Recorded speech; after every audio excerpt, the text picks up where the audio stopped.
Good afternoon. Welcome. Welcome to this next IoT SBOM webinar and also seminar together with some of our users. We are now broadcasting live from out of Belgium in Lommel, which is at the far upper right of the country in Belgium. And also together with some of our colleagues, friends out of the US, that we'll be introducing just in a second. So today's webinar is going to be again about software bill of materials under the hood of what we are doing continuously over the last year in terms of promoting the idea and the use of bill of materials in the domain of software, in the domain of security, in order to get a better and an improved security supply chain, but also improve the transparency in the developments of security. So we do this as an activity which is part of LSEC together with two partners, Flanders Make, in which offices we are currently at, and also with the research partner from KU Leuven, COSIC. We started this activity just slightly over a year ago with the intention to really support the development of SBOMs with companies in Europe, particularly in Belgium, Flanders, and making sure that on the one hand side, those companies who are developing software and bits and pieces of technologies, such as IoT devices and manufacturing devices, improve their cybersecurity, improve also the transparency on their technologies in order for other companies to get a better grip on security as well. We ourselves have a little bit more of a focus into the world of industrial devices. And that's also the reason why we work together in this case with Flanders Make, and focusing really on making sure that the make industry, the producers of devices and machines, actually also get much more of a security improvement. So the other reason why we want to do this is making sure also that the end users, basically the users and operators of these devices, namely manufacturing companies, but also enterprise-wide, are also looking much more into security and will be much more asking also their suppliers, the manufacturers of their devices which they're using, to get a better grip on their security and on the security inside of the devices of those. Because what we see currently, and I'm using a couple of ideas and slides that indicate where some of these issues are really today. And here you can quickly see in a couple of overviews where some of those issues are. So if you consider there's maybe over 10 million of cloud security servers out there today, probably over 5 billion endpoint security devices. And so those endpoint devices are things like laptops, PCs, and so forth. Then we can also consider that already out there today is more than 50 billion of devices which are just connected to the internet, such as we can imagine things like printers, phones, but definitely also things like robots, industrial control systems, which are steering production facilities and many other components. And likely many of those systems are composed out of a number of ingredients. They're composed out of network cables, they're composed out of Wi-Fi likely. They run software already from the boot, so firmwares. And most of these devices have a very tiny footprint, which means that it's pretty difficult to include them in terms of endpoint security management systems. Usually it is. So which brings us then to things like investigations that happen online. There's platforms called Shodan and many others, which make it pretty open and public about some of the openly accessible devices in different networks across the world. But also that those devices today make it challenging for anybody really to get a good perspective on their security, because most of those reported devices will be showing their open and vulnerable systems to the rest of the world. So if it's as easy for a portal such as Shodan to connect to them, it's actually even easier for any hacker to just find them and then find the vulnerabilities of them because they are pretty much being reported. And when we then take a look into some of the vulnerabilities that some of these devices report, then we see that there's issues with default passwords, with end-of-life firmwares, and with quite a number of vulnerability scores happening all over the place. So that's the very basic thing that we can discover. If we take this a step further and we take a look into what some of those industrial devices in the first place, but also other types of IoT devices really have as a potential attack factor, then there's a couple of them listed out here, but there's many others. And we have seen over the last couple of years quite a number of results, both in terms of serious incidents happening into the industry, real attacks happening. We ourselves have been doing investigations on industrial robots and the capabilities of just basically hacking into those robots and seeing how we could easily find vulnerabilities when simply opening up and looking under the hood what potential connectivities and simple firmwares can actually be hacked into. Some very basic things which are being forgotten, definitely in those devices, things like encryption, simply not being used. And then many of those devices out there, many of the softwares that we are using inside those devices, but also many softwares that we are using all over the place today are based upon open source technologies, which is a good thing. But if we consider that the world today is running on software, definitely also devices and definitely also operating devices, then we can also consider that many of those softwares are also inherently vulnerable. And that's actually what we can see today happening into the market overall as well. Taking into consideration that there's probably only one security professional up to 100 different developers, it makes it a bit of a challenge to make sure that any of those devices are continuously also being secured. So that's in addition to that, many of the different incidents happening in this case, for instance, in the industrial world, it means that we really need to upper our security. And there's no better place to start that, of course, in your own organization and within your own environment, your own networks, but definitely also on the side of the different devices which are being produced and which will definitely need additional levels of security. So that is why things like SBOMs exist. Officially, it's a software bill of materials, but here in this part of the world, we call them also security and software bill of materials, because we really want to focus also on the transparency of security, making sure that there's much more things happening in the world of security for those devices. So that's the reason why we created an activity called IoT SBOM, and where we are basically doing lots of awareness creations, but also supporting companies in developing their own SBOMs and taking them really from the very first level up to publishing the SBOMs and up to making sure that there's also connectivity happening in exchanges, and making sure also that the customers that those entities have are consuming the SBOMs in a correct way. So we do see that there's many different use cases for this, which we'll be probably diving into a little bit later. Next to the SBOMs, which are part basically of a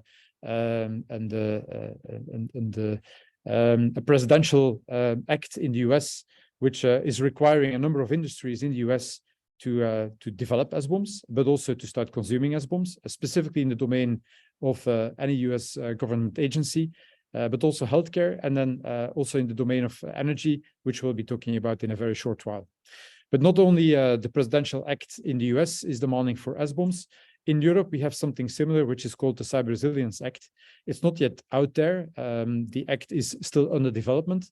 But just to give that heads up, the Cyber Resilience Act is also demanding from manufacturers in this case to make sure that their cheese with different holes is being put a bit more secure. And the Commission as well is considering that almost 50% of the manufacturers knowingly place products with digital elements on the market that contain vulnerabilities. Doubtful whether that specific statistic is really correct, but at least it gives some indications on how the European Commission is considering and why they are specifically putting out such a thing like the Cyber Resilience Act, making sure that this actually is being looked into. Another one, only half of the German manufacturers, and we know that many of the manufacturers providing industrial equipment in Europe and the rest of the world are German manufacturers, use so-called static program analysis, which means that only half of these are using statistic code analysis. The consideration there from the Commission is that it's only half. Our consideration is that only half of the study here is doing static software analysis, where maybe we should also look into dynamic software analysis, to just name but something. But taking into account a number of those considerations, we do see that there's a lot that needs to happen. And so the Cyber Resilience Act is actually asking the manufacturers to at least consider these recommendations when it comes to security and when it comes to cyber securing their products and also services and also software. So the Cyber Resilience Act is giving an obligation to device manufacturers, and I put in between quotes device manufacturers, and I also put between quotes the devices, because it's much more than just devices. And it's also much more than just manufacturers. For instance, also importers of products and services. For instance, those manufacturers which are basically finalizing products that they have started to source from China, for instance, will need to come up with similar types of materials. And the European Commission has directly referred to things like SBOMs to provide more transparency and to also making sure that the manufacturers will be able to live up to the Cyber Resilience Act. So this as a short introduction and as a background on why we are doing the things that we are doing, and also putting things into a bit of perspective.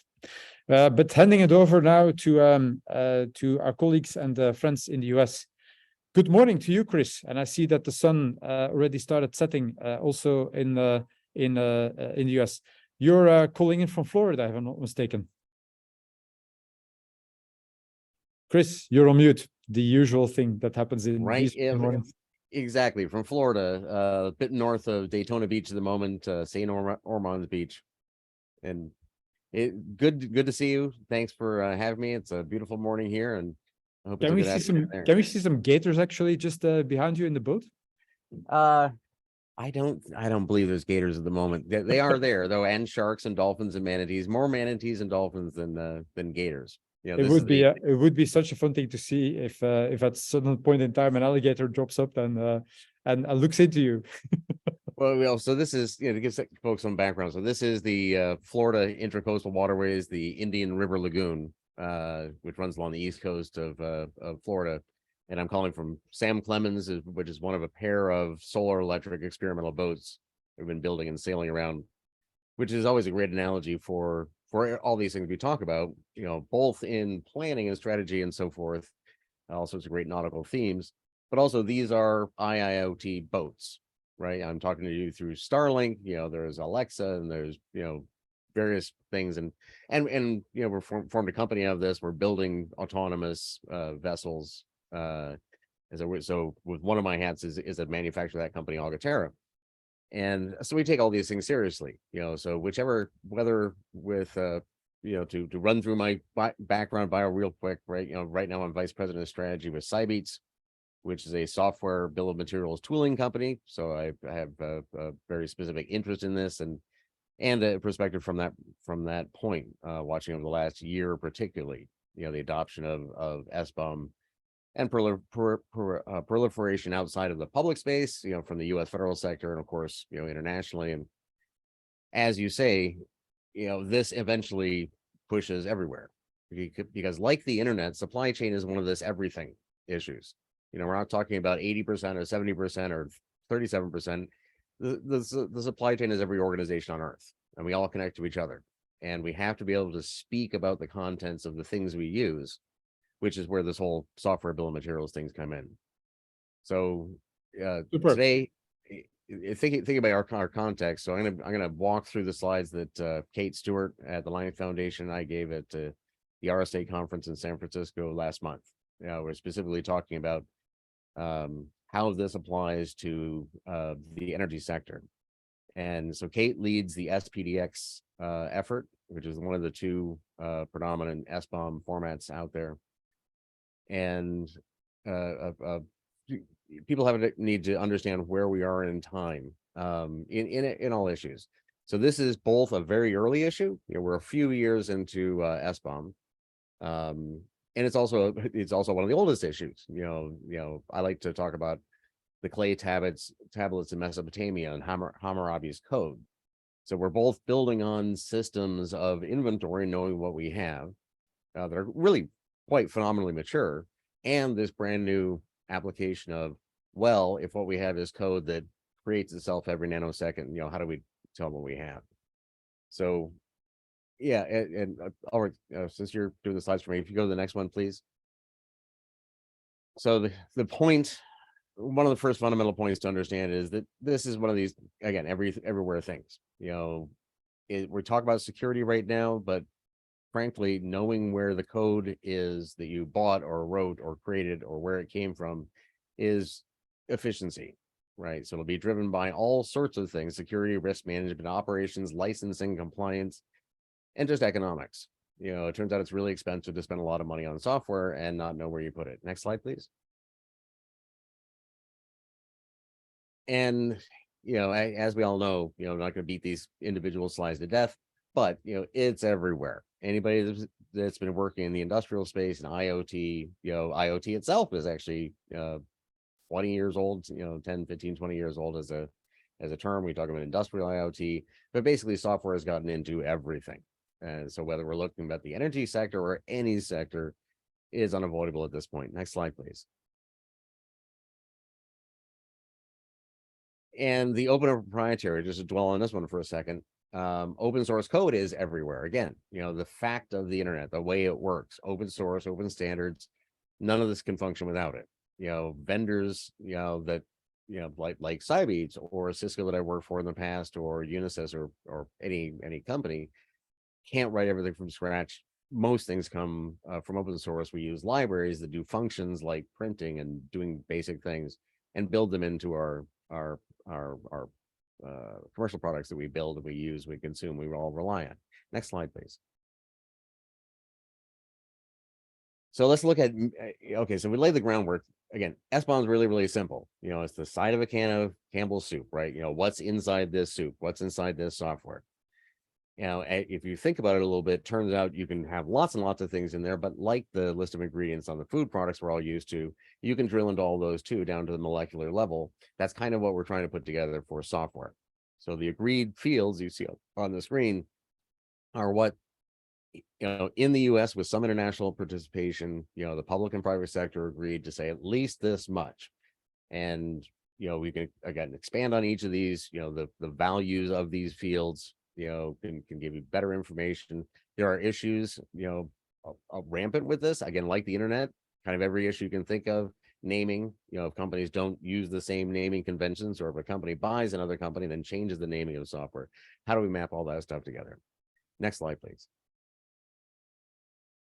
And, current state sort of things, in not just the last 12 months, the last 6 months, the working groups at the Department, U.S. Department of Homeland Security, CISA, the Cybersecurity Infrastructure Security Agency, has a set of working groups that I co-chair one of them, where we're 100 or so of the best folks in the world are all pondering through this, and we think SBOM is the contents of software. Well, if you know anything about software, software is a funny thing. It changes, it has different points in its life cycle. So even for a single software artifact, a single programmable logic controller, PLC, out in a water treatment center, the firmware running on that, there can be multiple SBOMs created that are enunciations of the content and composition of that code at various points. And beyond just what's inside it, things you may want to know about are what compiler was used, what switches were used on that compiler. How do I find out, what's actually in the code, during development, during the build cycle, when I'm going through a procurement process, to see if a vendor is diligent enough to know where they put the code before I buy their product, whether it's out running in the field, whether it's running in the field, I'm trying to do something with it. Next slide, please. So, and again, I'll just leave this on the screen for a minute while I talk to that, so you can get a good read of it. But we have some clear definitions. Kate co-chairs the SBOM tooling working group under CISA at DHS, And this is, I believe, the SBOM types definitions that were released through that working group just fairly recently. Next slide, please. And to wrap this cycle, so the software life cycle. Just think about this as, and again, as OT people, we tend to have a better view of this because again, we know what type of steel and where it came from, and if we need to know the foundry and the conditions of the foundry, we know that, and we follow this all through the life cycle. So we have these software bill of materials, this agreed format to enunciate the content and composition of code at different points in the life cycle. Next slide, please.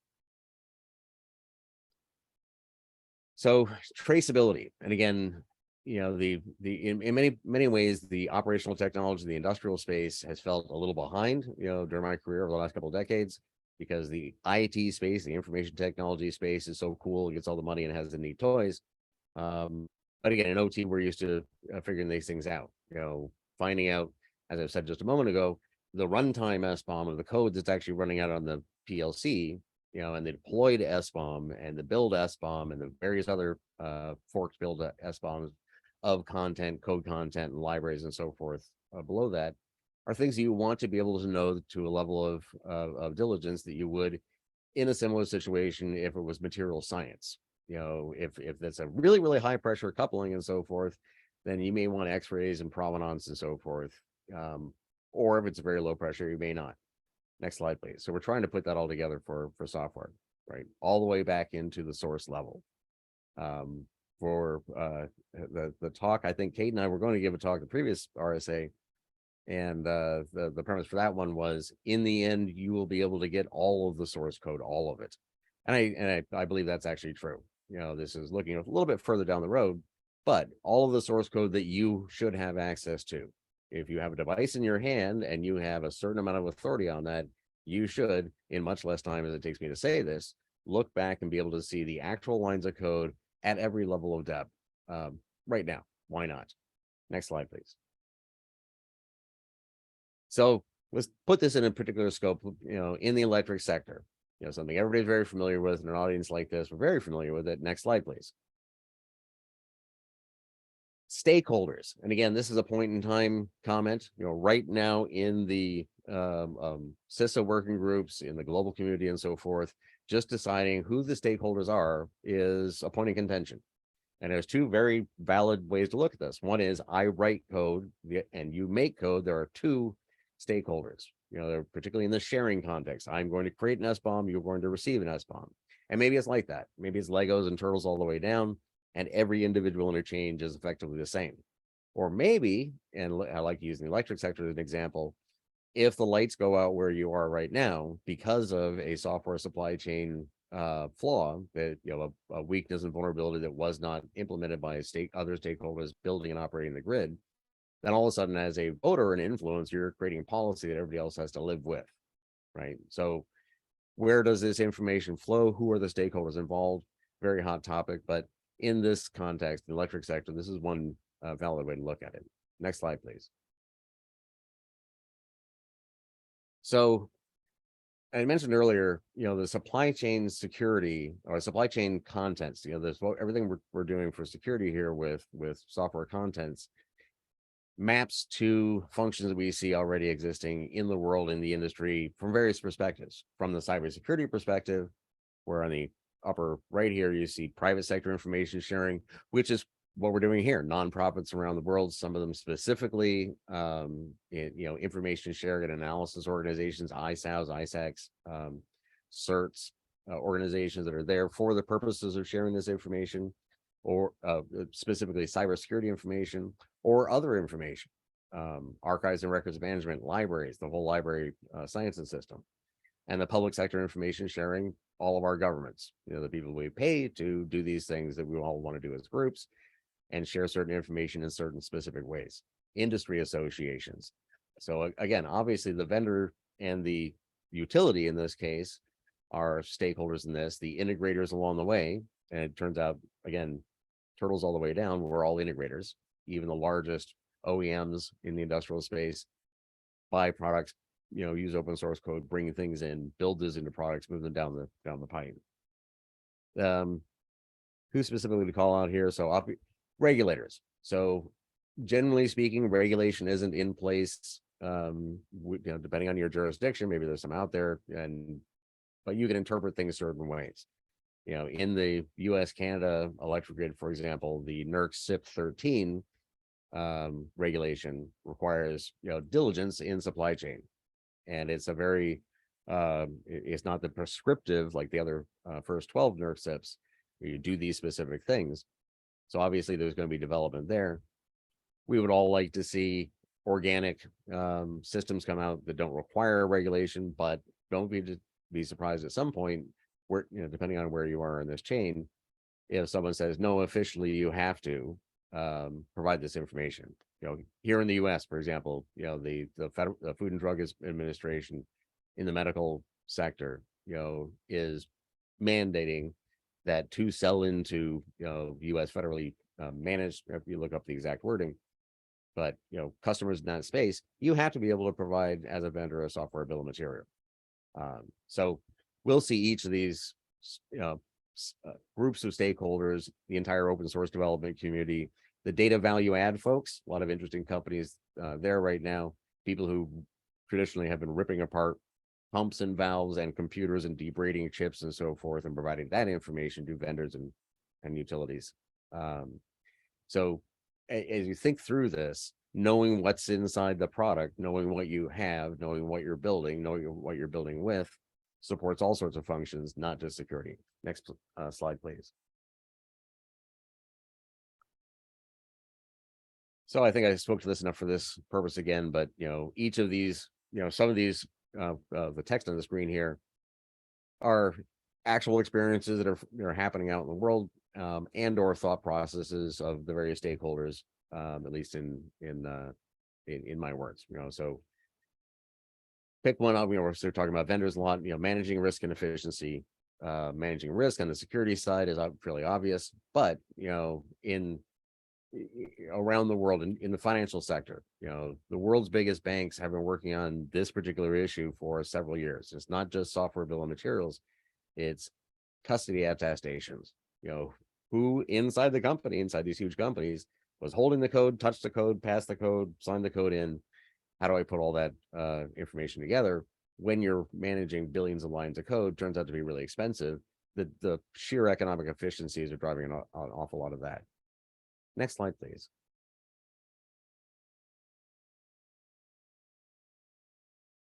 So, and this is some mapping again. I'm not going to dwell on this in great length, but as you look at where you are, depending on who you are watching this or listening to this, you may have various benefits from different parts of the software bill of materials or the software transparency lifecycle. The one of the obvious ones that comes up in talking about organizations these days is procurement, because not just security, but I mentioned this earlier. If I'm going to buy my product from you, one of the pieces of diligence I might require is demonstration that you know where you put the code and where it came from, right? And so I'm looking different spot in the SBOM lifecycle than if I'm in operations and I've already bought your product and I'm implementing it. So next slide, please. So, so this is going to walk through really at a relatively high level, 3 different scenarios, using SBOMs, using supply chain intelligence to achieve a various end. So in the first scenario is an integrator delivering a solution.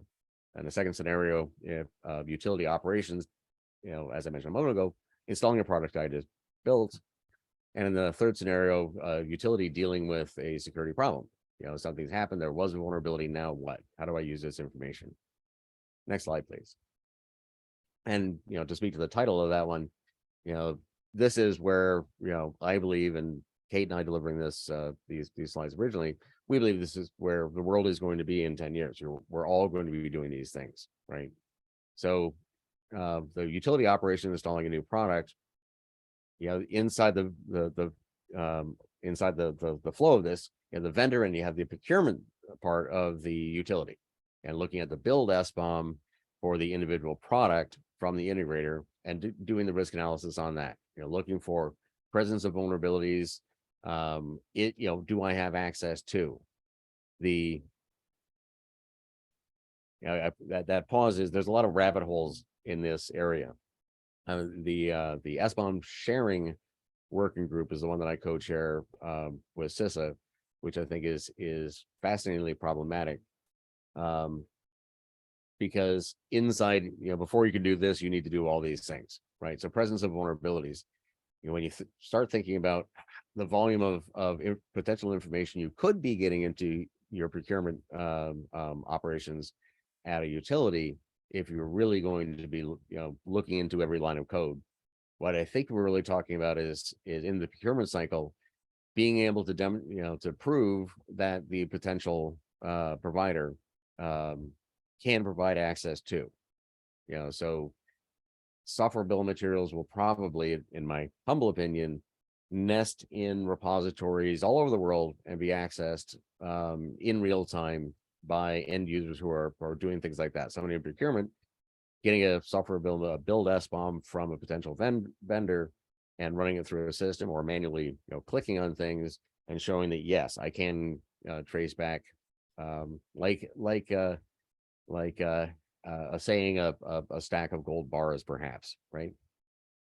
So anyways, as the build SBOM is what procurement has been dealing with, operations themselves are looking at the deployed SBOM. What is the actual software bill of materials for the product as received, as configured? What am I actually installing, and how does that link back to how does that match with, in various ways, security, obviously, but is that the same thing? Is it following the same patterns?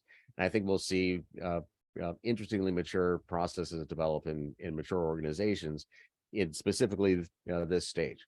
I've been told I'm going to buy something, and we did the diligence, we bought it, we got it in our hands. How does this actually look compared to what we planned on getting? Next slide, please.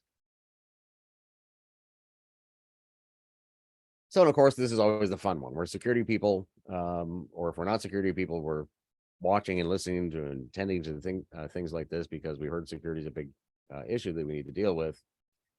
So, let your eye and your mind roam around this page for a second, right? So we start to put all these things together. The NVD, the National Vulnerability Database. If that gives you a little twitch and makes you need stronger coffee, then fine, right? But sources of vulnerability data exist out in the world, and there are utilities. Some of you might be them, or working with them, or building the system for them, for example.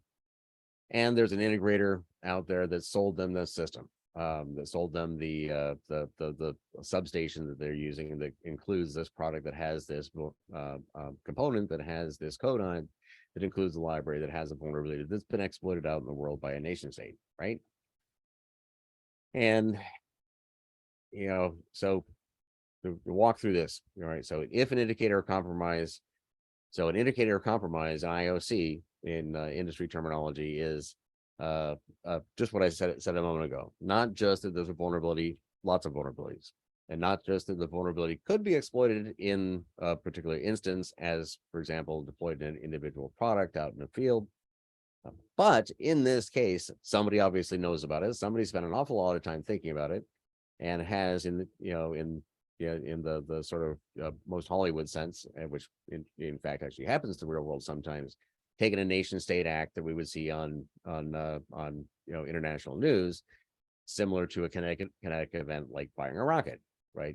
So we have an indicator of compromise now. We have a nation state out there that is exploiting this particular vulnerability that is known to be in these sorts of products, and these particular products of these types that are deployed in these sort of facilities, aligned with these sort of political or nation state interest contexts, right? So everything needs to move very quickly. Today, still it does not. Individual humans are out there, searching the National Vulnerability Database, finding the vulnerabilities at the vendor level, at the integrator level. With SBOMs, we start to automate some of this. So you have the IOC, you search through the deployed SBOM to determine if you're impacted, if sources included in the build or not reachable via configuration document, no further action required, or else determine the mitigation. And this is where you will hear the term VEX. the vulnerability exploitability exchange activity. There is a CISA working group working on VEX. VEX is a parallel activity with SBOMs. It's not particularly about software contents, but it is a way for solution providers, vendors, and integrators, and other people who create products and create SBOMs to say, yes, we have this vulnerability, or no, we don't have this vulnerability, or as it says in the text there, that code actually exists in the product and in that version, but it's turned off, or it can't be reached if deployed as recommended. If the network ports aren't turned on, for example, or whatnot. So having the IOC and having that deployed SBOM and being able to find if you're impacted, and having vendors who are as they are today, and again, the last 12, 24 months, organizations, large organizations that many of you and all of us rely on, are producing these VEX documents and this information in this cycle already. And then again, moving to the right, as the integrator, produces the new product, has a new build SBOM, procurement, perhaps goes through that same cycle, operations gets the new product and or the new update to the deployed product, has a new deployed SBOM, and all these things synchronize back through the management systems, not just inside the individual enterprise, the utility in this case, but through their supply chain. And all the information is known to be synchronized and known to be in what is currently the known working state. Next slide, please.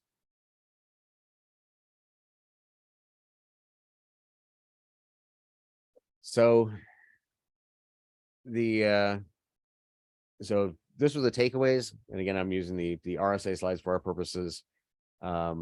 We can drill down deeper into this, and I'll work if you want to get dialogue or want to do Q&A at this point, but this is sort of the we can talk about this one all day long, right? Because this is where we need to go, right? Everything I've said to date is instructive. I think it's kind of interesting, I actually do this stuff for a living. It's still kind of interesting, right? It's not gotten boring yet, but it doesn't really matter. Most people have a lot of things on their plate and things to do. So, you should start knowing where things are, and then, and again, this is one of these areas where you got to give kudos to industrial and IoT, because you tend to know where things are in your process already, right? You need to be able to map these sort of things out. And if you are, each of these, vendors, integrators, and operators, the vendors, put it this way, if you're a vendor and you're not getting pretty far down this path already, you better get moving, right? Your competitors are, that horse has left the stables, is running down the path. They as I mentioned along the way here, people are starting to understand this isn't about just making sure that you're not blocked out of markets because you're not in compliance with some regulation, but it's just better, faster, cheaper, right? And one of my I love talking to people who are completely out of this industry, investor types, right? Or just don't they don't think about these things. How do you explain these things in the fewest number of words? And saying, Ulrich, all that trillions of dollars we keep spending on software, we're not sure where we put it. From a money perspective, that sounds expensive, right? Integrators and operators, right? So at the integrator level, right? As I mentioned, everyone's an integrator, right? So you talk to the big vendors who are doing this at depth today, and the first thing they say is, I'm an integrator. So, however, in the broader IT space and the OT space, the major integrators are out there, who again can be anything from the airframe vendors or the more classic massive consultancies and so forth. They're out there building oil rigs and so on and so forth. They're really just getting their heads into this. If I'm just randomly picking names, Thales or Black and Veatch or whatnot, do I need to be requiring SBOMs of all the suppliers that I use to build everything and if so, what am I going to do with those SBOMs, right? And we're all just trying to figure that out right now. So if you're an integrator right now, not as strong a recommendation as the vendors, but you need to be planning for this and starting to move now and starting to generate the SBOMs, as it says there. Because at the end of the day, your customer doesn't know that you're not a vendor anyways, right? We're all integrators and we're all vendors. And in the operator level, my favorite thing to say on this one is just ask. Right now, today, ask before you put out your next RFI, RFP, before you have your next conversation with the supplier. Just ask, can you send me an SBOM? See what happens, right? You might be surprised. I might be surprised. I think it's completely a mixed bag out there. But to the line above, everybody's an integrator, right? And everybody's a vendor, right? You may think that you're just building a solution because you just bought all these things from these big companies and configured it, bolted it all together. Yeah, you're a vendor now, right? You also have the same level of diligence. You have to be part of this supply chain. The word has been there for centuries for a reason, right? We're all linked together. It is one individual thing. So, and again, just to wrap the content on that slide, if you're the kind of folks who are attending these sort of calls and going to RSA and stuff like that, you should definitely be doing those things. Over the next 6 months, at the operators, linking whether it's a software bill of materials, literally, whether it's your process and chain of custody, so you can get that information just like you could get the drawings and blueprints and so forth of components, if that was the level of diligence you're required of suppliers. Start linking that process back. If you're actually at the operator level, managing the code, basically, frankly, that big or that critical, yes, start actively looking to link that content, sort of as described. The different stages of SBOMs, supply chain intelligence, and the various things around that. And while I have that soapbox, keep in mind beyond all of this that it's not about software bill of materials, right? Any more than it is about hardware bill of materials. You can't perhaps operate without either of those at a certain point and a certain level. But and I've mentioned in Toto, so another GitHub project to look up. In Toto is a project to look at the custody of code. Who touched it? Who has had custody? Who has this? Who has the? What is the legal term? The corpus. Who has legal custody? Who has appropriate custody of this along the way. I'm not sure, because that is very different in the US than it is than it would be in Europe. So, but we'll figure it out. It's Latin, anyways. I should know this, but habeas corpus. Habeas corpus. Okay, gotcha. Right. All right, now I know what you're talking about. Yeah, I think that's going to be a whole different set of a topic that we'll have to dive into. Hey, Chris, thanks a lot for this this insight and background again. Very interesting and very useful also to get that also from your perspective. We met when you were still, I think we met for the first time when you were still at Unisys, and when you were working also with different energy companies in the space. So I think the main question I would have for you here is, given the development of SBOMs and seeing that many vendors out in the US do see the necessity, because of course partially it's government driven. It's basically required by law. However, many companies are still struggling to understand how they need to operate with it. So I think my first question to you is, from the domain of energy, do you really see that it's being picked up now, and that energy operators are continuously asking and sourcing their suppliers for SBOMs, or that on the one hand side? And then secondly, I think the biggest question is, how are the energy operators and basically integrators, as you're saying here as well, how are they actually using the SBOMs? Right. So the answer to the first question is, think about the timescales you work on. If you're interested in these, you or I mean, we work for years, to move industries, down directions, get things adopted. And we work with all these utilities, and, you have, this year is effectively over.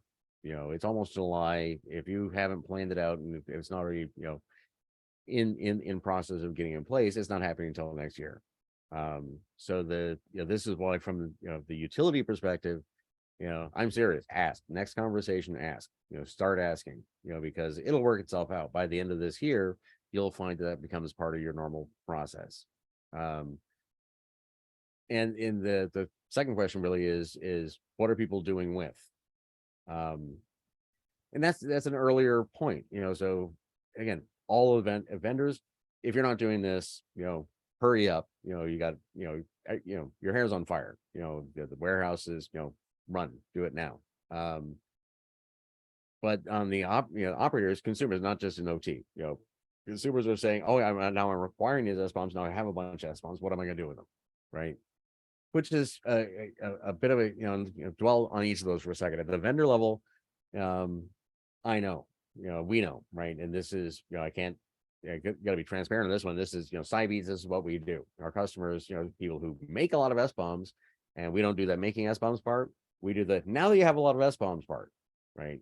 And at the vendor level, there's a lot of answers to that, right? So you're saying, I am, I'm implementing this in my, my whole development life cycle. So, and it's fascinating, right? Across the big companies, that I have personal visibility into right now, these huge corporations are collections of organizations, right? So depending on, where they've started at, the SBOM path and where I've got involved with them, you can see this part of the company is now doing it and then now working with, moving across other groups. One of the things I find fascinating all this, I think proves a lot of the points beyond security is DevSecOps. DevSec, has it just everybody knows anything about this knows that it's an awkward group, right? A lot of other groups inside organizations get really cranky with them, don't understand why those demands and everything else.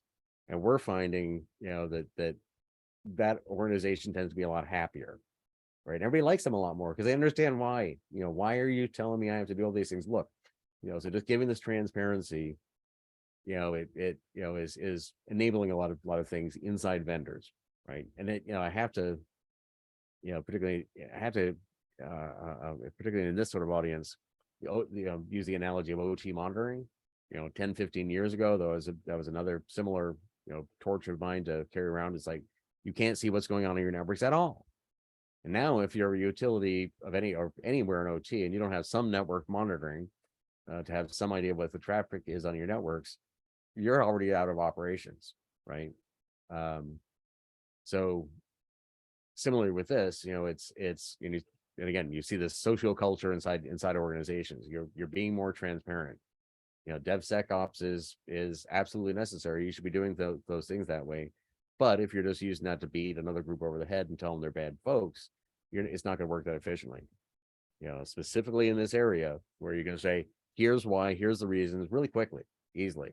The file explorer, the first thing when our CTO first showed me the very first user interface less than 2 years ago, anyways, first thing I thought was file explorer. I'm old enough to have been there when Windows came along, and all it really was what we today call file explorer. So there's folders and you can click down, and all us, Unix geeks back then, a lot of, picking on it. Oh, who needs that silly thing? And I'm like, gosh, that's easy, right?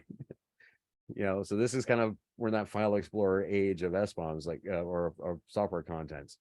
Where did I put that library? There, search, find, thing. Oh, there. Now what do I do with it? Well, now that I know that, that means I can, in this process, in security operations and vulnerability management, it goes licensing, it goes on all day long because you turn the light switch on. You can see. Kind of a big deal. I see a question in chat as well. Yep. So do you see the use of a VEX as an additional document to include with the SBOM, or something that will come as needed as the SBOMs themselves, is the question. Right. So, let me, I like to be clear with my biases. VEX bugs me, not because it's a bad thing, but it's because it arose because we needed a way to keep the vendors happy.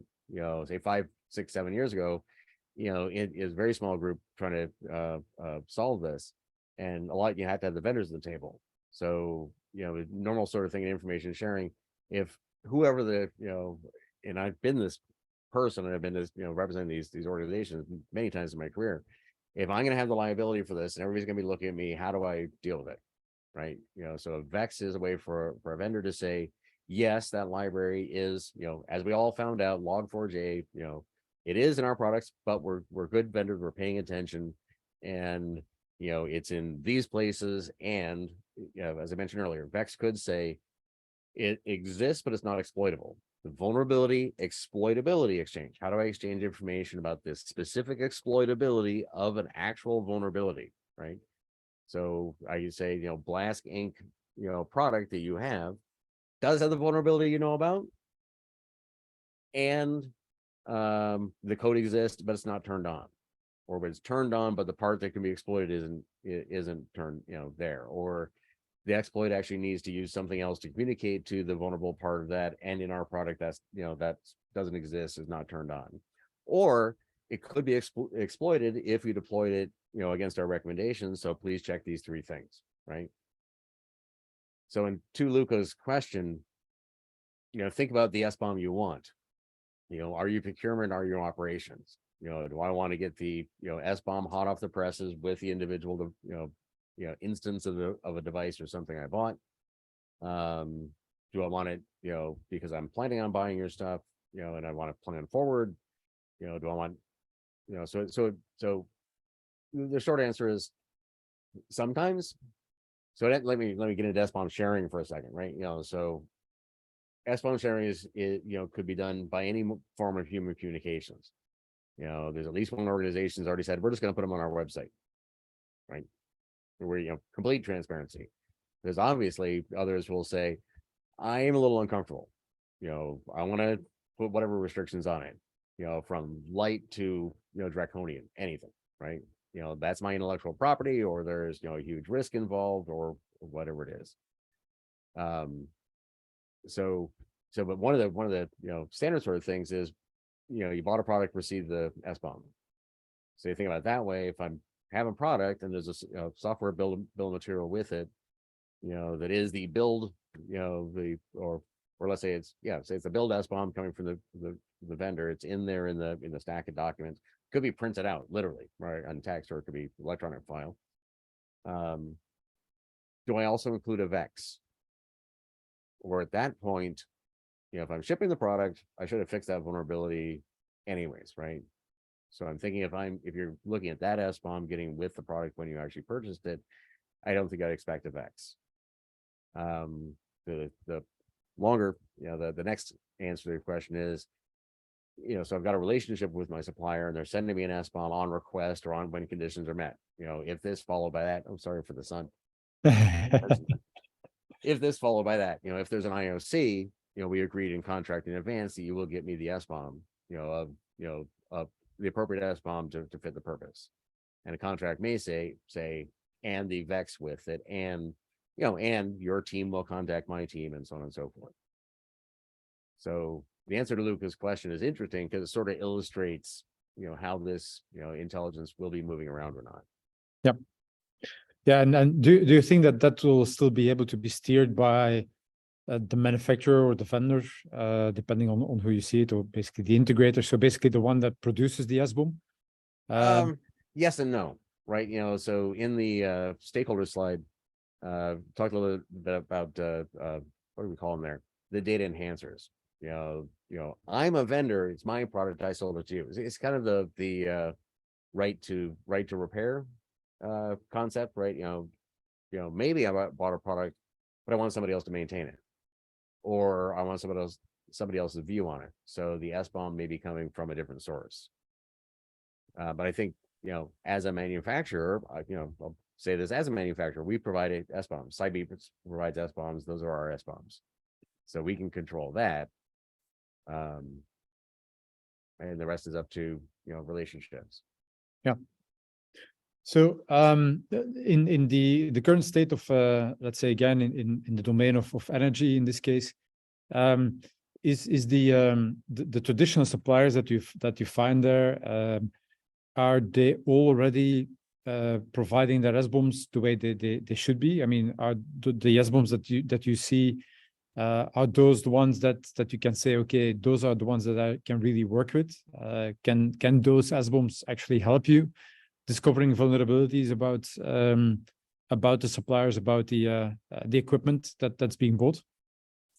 Yes, in short, right? And there's where we are today, right? What is your capability to consume that? What is your ability to do things with with that?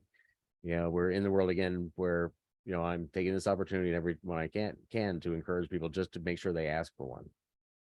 So most we're at the right spot. I think the maximum number of organizations that could be producing these today are doing it. It's growing as fast as as it can manage. Throwing an old guy story in 1998, working at Cisco, running the firewall product lines there.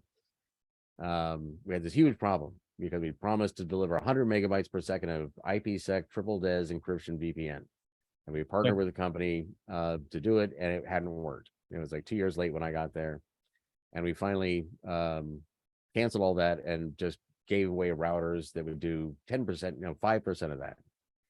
But people didn't have people were lucky to have a T1 back then. Nobody had 100. We weren't at the 100 megabits per second triple DES encryption IPsec level yet. We are not at the fully squeezing every ounce of value out of software bill of materials level yet. So I give credit and kudos, and nobody's even companies that are struggling with it, who are not the leaders of the pack. This is the way things move. If we couldn't have installed a firewall at every company, if every company on earth in 1999 wanted a firewall, it would be physically impossible to install them all, right? So it's and again, OT better than IT because we tend not to be so twitchy, and doing things every 5 seconds. If you can build an electric grid, this is part of your world now, and if you're a little late, catch up a little bit. If you're really worried you're not ahead enough, well, have another coffee, keep working on it, because we need to figure some things out, but it's not that bad, right? It's the use cases and the values are coming out every week. I've got 2 more questions, and then I'll let you go, Chris. So in terms of the different manufacturers today, the different vendors there, who would you see as a sort of best in class? Who would you say, okay, those guys have really grasped it. They understand why they need to do it. They're good at doing the stuff that they're doing. We've worked with a couple of manufacturers, European manufacturers that are selling into the US, so they definitely also see the use and the benefit, mostly related to both energy or healthcare domains. The other ones are still lagging a bit behind, but the 2 ones that we see, which are most prominently available, having hundreds of SBOMs already by now, are Schneider Electric and Philips. Who would you see as sort of best in class in the US these days? Well, you named, I was just going to stop at Schneider. Be right about Philips as well. So again, bias. Cassie Crosslead at Schneider is a very good friend. They are a Cybeats customer. The first one we can talk about out loud. And Cassie is absolutely top of the game. In the SBOM world. Is helping lead this whole monstrosity, right? And we had Cassie in one of our previous seminars a couple of months ago. So yeah, right. I absolutely agree. Well, and it's not just Cassie, Didi Sharma and various other folks there. Schneider is solidly the best in the world at this in the OT space, right? But I'm happy with all the OT, big OT OEMs. Everybody's, as I say, some are, nobody's ahead of Schneider. But Schneider, Cassie and Schneider and Aditi and the team have a lot of work to do. This is all big, huge things. It's going to take many years to work through. They just happen to be right now. They started earlier and have a great team. I don't want to damn with faint praise or name and shame. Because there's in the OT space, there's nobody I can pick on right now, which is pretty good. In other iterations of a decade or 2 decades ago, you could say these folks are just not getting it. Yeah. And I think that's probably also the reason for my question. I mean, not to shame or blame anybody either, but we do see that there's a bit of a challenge. For instance, on the other companies that start with S and on Emens, For them, it's sometimes a bit of a challenge, and I think it has to do probably also with the different departments that they have. But we do see that there's when we ask them for SBOMs in the industrial space that we are in, sometimes we get the answer of listen, the information that you're asking for, that's commercially available information, so you can buy a license from us if you want to know what our vulnerabilities are. But that's not really the thing about SBOMs, you know. But yeah, I mean, and then the other part of it is saying, well, yes, but that's confidential information, so we cannot share it. Well, there you're not getting it either. However, I do know that parts of Siemens, definitely the ones which are selling into US, do have their SBOMs. So it's a bit of a chicken and egg likely as well. So the more customers which will be asking for it, the better it becomes. Right, and you touched on the point, you know, threat intelligence. You know, from my perspective, my experience, you know, the threat intelligence conversation was the same. Oh, we can't tell anybody that. You know, it's like, you know, what happens if everybody in the world finds, you know, and again, we all find we can calm down a little bit and find out all that information exists already. It's already moving around. We generally didn't know that it was moving around that way. We usually, and I think this is a perfect case, you know, intellectual property control today is done horribly, right? You know, at all levels, right? You know, we, as organizations, we sign contracts, or our lawyers do, and then we generally hope our employees kind of probably know which individual pieces they can and can't share in their daily activities. I think we'll end up automating a lot of this, you know, so companies, you know, shout out to the Linux Foundation, the dbom.io project, you know, how I got into this, because, you know, we just need to attest to each other what we're doing, and that we're doing what we said we did. We're, you know, as promises delivered or not, and just know about it and fit that into our normal processes, you know, how we do this stuff anyways. Chris, let me thank you for being present here at your early morning. And while you can still enjoy a bit of the summer and the sun just behind you there, thanks a lot. And I hope that we can invite you again, maybe in a couple of months, to see how things are evolving. Happy also to give you the updates on the developments happening over here whenever suitable. And I'm looking forward to seeing each other again live. We crossed pathways a couple of weeks ago in San Francisco, but looking forward to catching up whenever it's feasible. Thanks again for the contributions and sharing your thoughts and insights. And we'll definitely also follow up with you and your colleagues on Cybeats, because I think it's a very interesting part as well. Ones that we have with a number of the companies that we're working with today who are developing their SBOMs, they are indeed already struggling with how can we manage those SBOMs in a proper way. So I think that Cybeats is very welcome to share also their thoughts here. Great. Thanks, Ulrich. This has been fun. Super. Have a great day. Cheers. All the best. Thank you all.